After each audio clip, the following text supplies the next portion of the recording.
평범했던 한 여인의 삶을 뒤흔들어 놓은 운명과도 같은 사랑.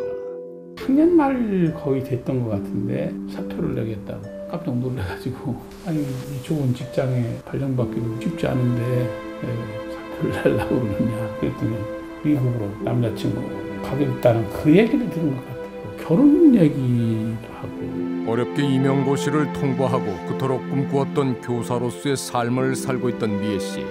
뒤늦게 찾아온 사랑은 그 꿈을 포기할 만큼 특별하다고 했습니다.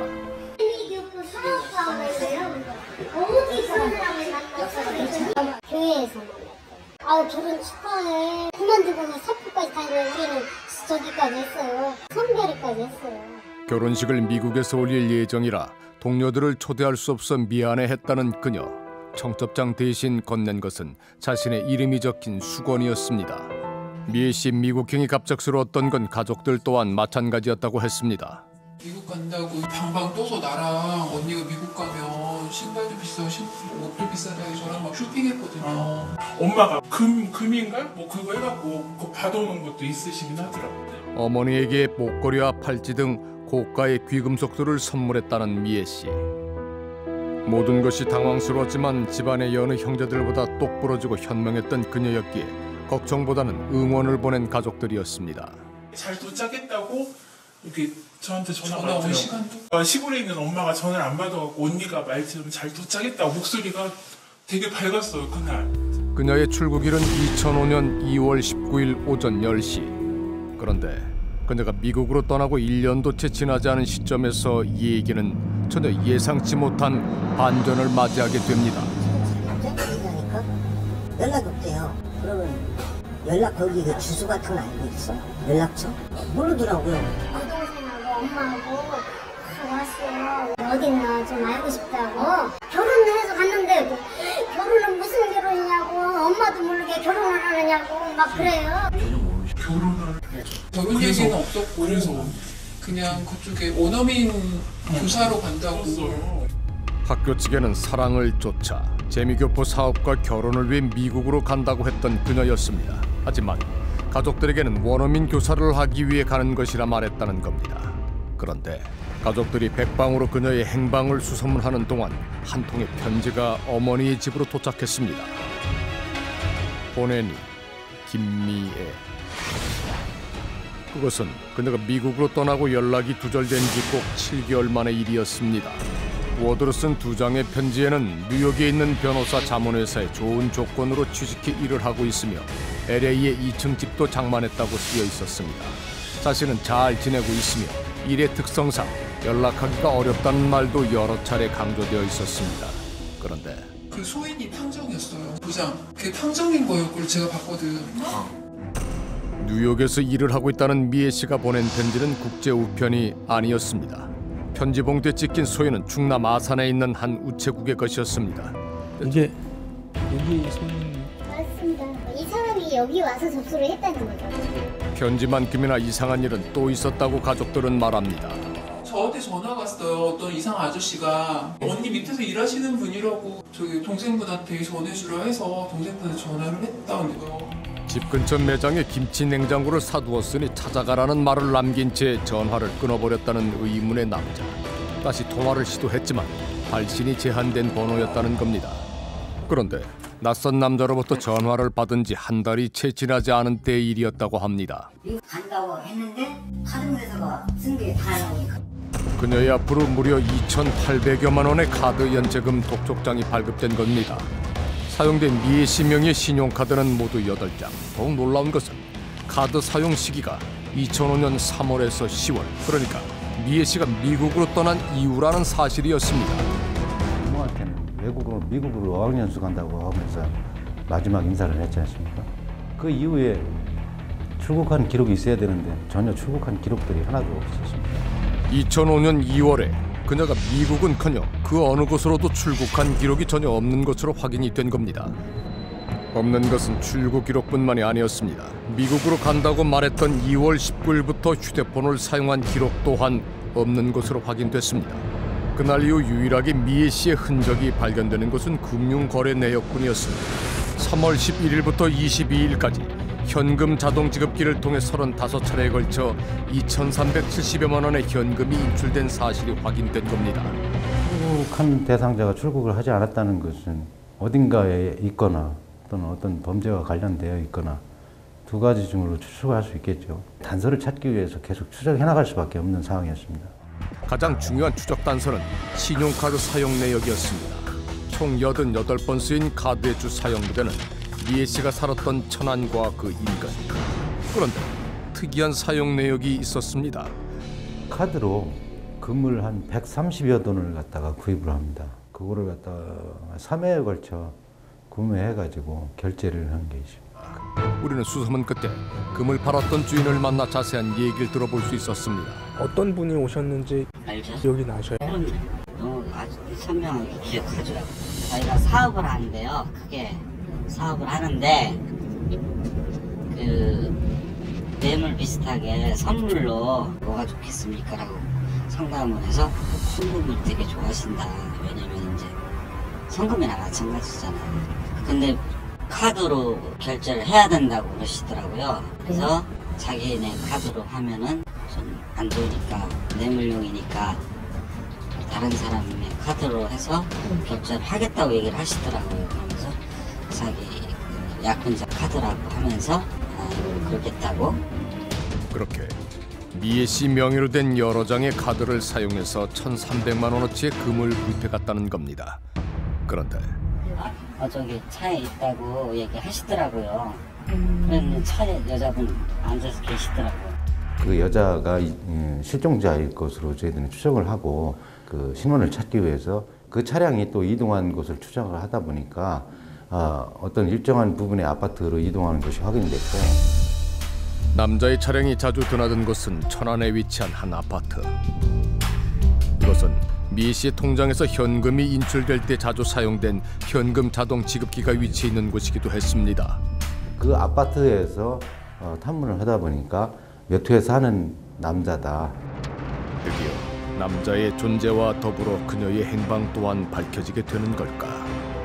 하지만 이 지점에서 수사는 전혀 예기치 못한 반전을 맞이하게 됩니다. 그게 바로 또 다른 여성의 집이었죠.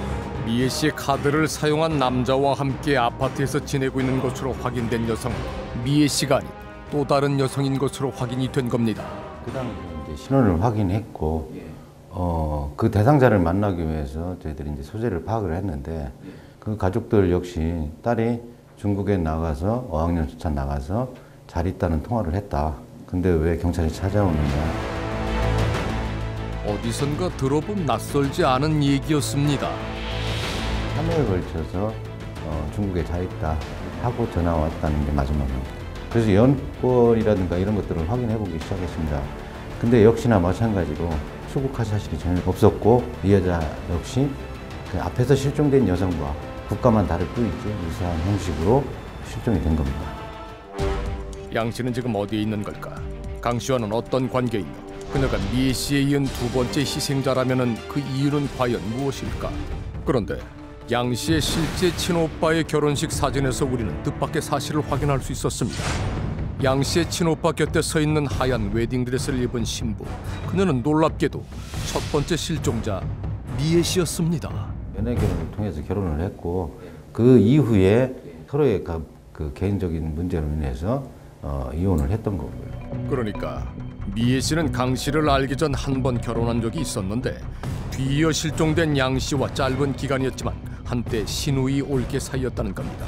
강 씨는 미애 씨의 전 남편이자 양 씨의 친오빠와 오래전부터 알던 사이였고, 그를 통해 두 여인을 알게 된 겁니다. 미애 씨보다 11살 연상인 그는 천안 인근에서 식당을 운영 중이던 강 씨였습니다. 그런데 그는 미애 씨의 실종 신고가 접수된 직후 그녀의 행적과 관련해 참고인 조사를 받은 바 있는 인물이기도 했습니다.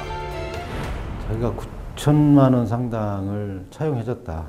그래서 그거를 받기 위해서 만난 것이 최종적으로 마지막이고, 예전에 미국에서 학원을 설립해야 하는데 돈이 부족하다고 해서 자신이 9,200만 원을 빌려줬고 이와 관련해 만난 것이 마지막이었다는 겁니다. 내가 돈이 없어서 힘든데 빌려간 돈 중 일부를 줄 수 있냐고 하자. 그렇게 급하면 차를 가져가라고 해. 차량 등록증과 차량 소유권 관련된 서류와 차량을 인계받았습니다. 2005년 초 그렇게 차량을 인계받았던 것을 마지막으로 그녀와 연락한 적도 만난 적도 없었다는 겁니다. 하지만 연락한 적 없다는 강 씨의 말은 곧 거짓으로 드러나게 됩니다. 최종적으로 함께 통화를 했다. 그러니까 그 대상자가 강상돈이라는 거예요. 경찰 조사 결과 미애 씨가 출국한다고 말했던 2월 19일 이전 마지막 통화자가 강 씨인 것으로 확인이 된 겁니다. 강 씨의 진술이 사실이 아니라는 결정적 증거가 포착됐습니다. 스카이프 설치를 했거든요. 네, 했는데 이사를 가는 바람에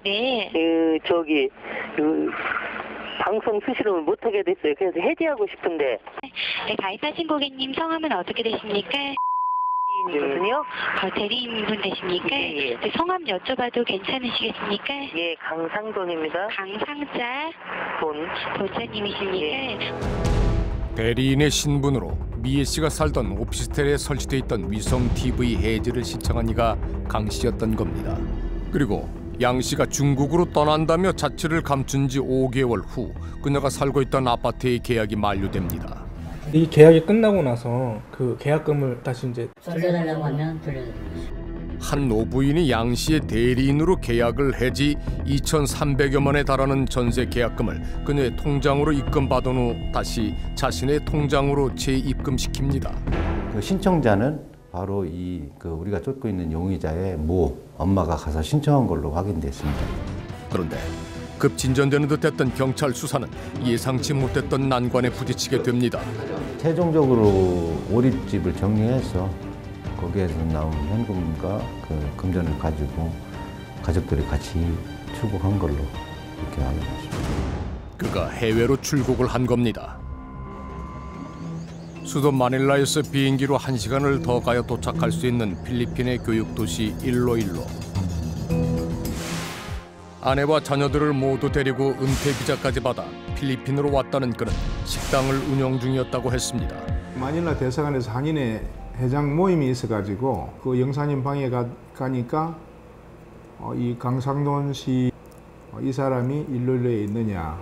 그래서 제가 깜짝 놀랐습니다. 소재를 좀 파악해 달라고 영사님이 이야기를 하셔서 영사관 측의 요청에 따라 강 씨의 집을 다시 한번 방문했지만 그와 가족들은 보이지 않았다는 겁니다. 그쪽 정부의 그 이민국에 소속되어 있는 경찰관들하고 저희 주재관하고 같이 해서 그 현장으로 가기로 되어 있었습니다. 출동하기 전에 이미 사라져 버렸다는. 네, 그렇죠.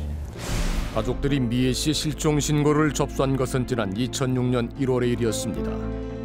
형사님이 어렸을 때 그런 카드 쓴 거 이런 거를 다 알게 됐는데도 그 사람을 더 깊게 수사를 못 하냐는 더 깊게 들어가면은 영입에서는 그 문제 때문에 수사를 깊게 못 들어간다 그 얘기를 한 번 한 게 지금 기억이 나요. 그런 와중에도 나중에 연락 왔는데 필리핀을 나갔다고. 그래서 수사가 진행. 확인되지 않는 이유로 강 씨에 대한 초기 수사가 미진해지고 거기에 수사팀까지 바뀌는 동안 강 씨는 여유롭게 자신의 죄로부터 도망치기 위한 준비를 했습니다. 자신이 운영하던 식당 등 재산 일체를 팔아 도피 자금을 마련하고 수차례에 걸쳐 필리핀을 오가며 은신처를 확보하고 불법 체류자 신분이 되지 않기 위해 은퇴 비자까지 준비하는 치밀함을 보였습니다. 세상에 완벽한 비밀은 없습니다. 영원한 도피 또한 있을 수 없습니다. 천안 두여인 연쇄 실종 사건의 용의자 강상돈, 그를 공개 수배합니다.